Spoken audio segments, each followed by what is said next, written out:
Hi guys, welcome to my kitchen. So today I wanted to show you how to make cranberry sauce. So this is one of those Thanksgiving and Christmas staples that a lot of people don't like.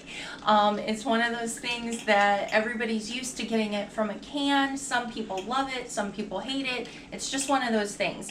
But when I learned how to make it from scratch, it's so quick and easy and it's really yummy. So I am going to show you how to do that today. So it's so simple. You just get a bag of cranberries from the store. This is one full bag of cranberries. It's 12 ounces. And we're going to pour about half of that, a little bit over half, into our pan. Now we're going to keep some of these out, a little bit more. We're going to keep some of these out just because we're going to add them at the very last so that they burst less. Yeah, burst less. Okay, that sounded weird. But so they're a little bit more like a full berry when the sauce is done. So that's probably like 8 ounces right there. And then I forgot something again. I have an orange here. Now, I am making a little bit of a variation to this recipe because today I'm going to add orange and cinnamon to it. So it is going to be a little bit different than just cranberry sauce.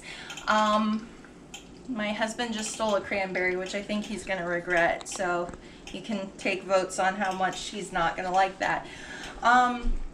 So I am using the orange.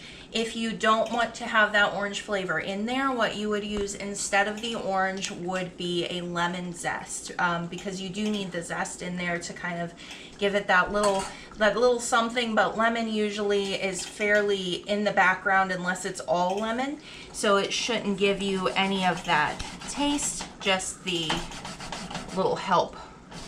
So I'm just going to zest my orange in here, whoops, and be careful not to get down to the white part, which is the pith, and that is bitter, and you don't really want that.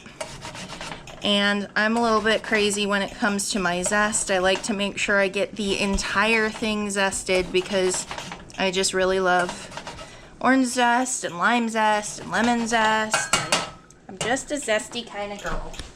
And then I'm going to cut my orange in half after it's been zested because we need water in this recipe.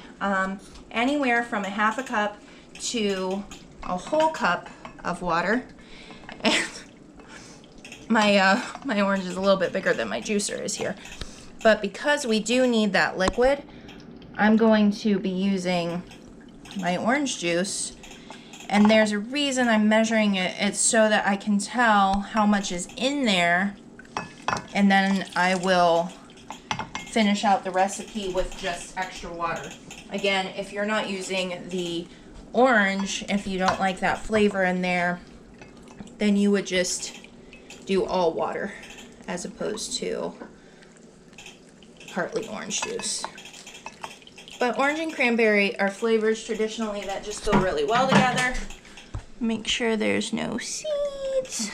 Okay, so I have almost a third of a cup of orange juice, so I'm going to bring that up to 3/4 of a cup just with some extra water. And I'm going to put that in along with my sugar. The sugar I am doing just under half a cup, just because I don't want it to be too sweet. You can do up to a full cup of sugar in this. That is totally fine. That's actually normally what people do with it, but I just don't want it to be super sweet. Now I'm going to turn this on to a low heat. I forgot a stirring implement as well. So I'm going to stir all of this together. And what's going to happen as this cooks is the berries are going to get soft and mushy, and they're going to just kind of glide into that water and that orange juice in there and create kind of like a jam almost. So we're going to let that happen. Now before I close this up with a lid, I am going to throw in a cinnamon stick as well because I just want it to have that little background flavor totally optional on that. You don't have to do that. So I'm going to cover this now, and I'm gonna let this cook for 5 to 10 minutes until it's about right. You should see the face that my husband's making right now because he just ate that cranberry he stole. I think it's good enough for him. So we're gonna go ahead and let this get down to a nice jammy consistency, and then I'm gonna have you come back and we'll just finish everything off, all right?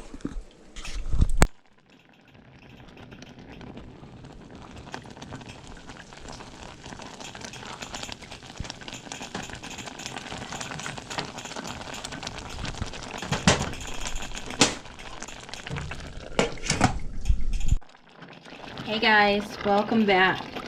So we're getting right about to the right point here on our cranberry sauce. So my husband did show you just about 2 minutes, maybe not even 2 minutes ago. We opened the lid on this and gave it a stir.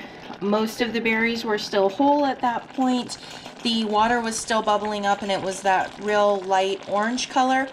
I put the lid back on it, again, like I said, maybe a minute and a half, 2 minutes, and then once I took the lid off of it again, the water that was bubbling up at that point was really red, and now you can see how most of those berries in there have popped, and it's more of a jammy consistency. That's perfect. That's just what we want.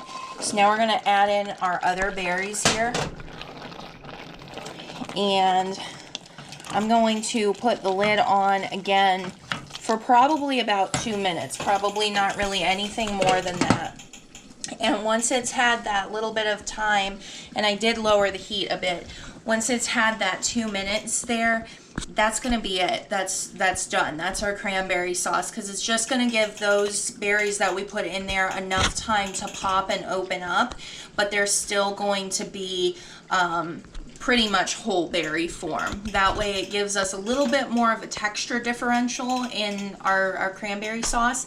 The thing that I love about this, not only is it super simple, it takes like 10 minutes, maybe 15 minutes if you're really stretching it, but it's so simple, and you can make it ahead. So you can make this up like a couple weeks before Thanksgiving. Just pop it in some mason jars. You can throw it in the freezer, or you can just throw it in your fridge, and as long as you don't open it up, it's good to go. So that's what I'm doing. That's what I'm gonna be doing with it. I'm making it ahead, and then I'm gonna have it ready for Thanksgiving Day, and I don't have to think about it.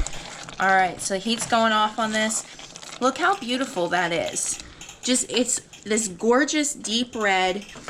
It's really like thick, and it's gonna thicken up more as it cools. So once you put it in your mason jar and put it in the refrigerator, by the time you get it out, it's gonna be more of a jammy consistency at this point. I am going to take the cinnamon stick out so nobody chokes on a cinnamon stick this Thanksgiving. I'm sure that wouldn't be fun. But it's so pretty. It's so, so pretty. So I'm just going to put the lid back on that, leave that in there for like 30 seconds, and then we can go ahead and transfer that to the mason jars and store it. So it's so easy, guys. I don't know why you wouldn't make your own cranberry sauce. It's super easy. So I hope you try this. If you do, and if you like it, please leave me a comment.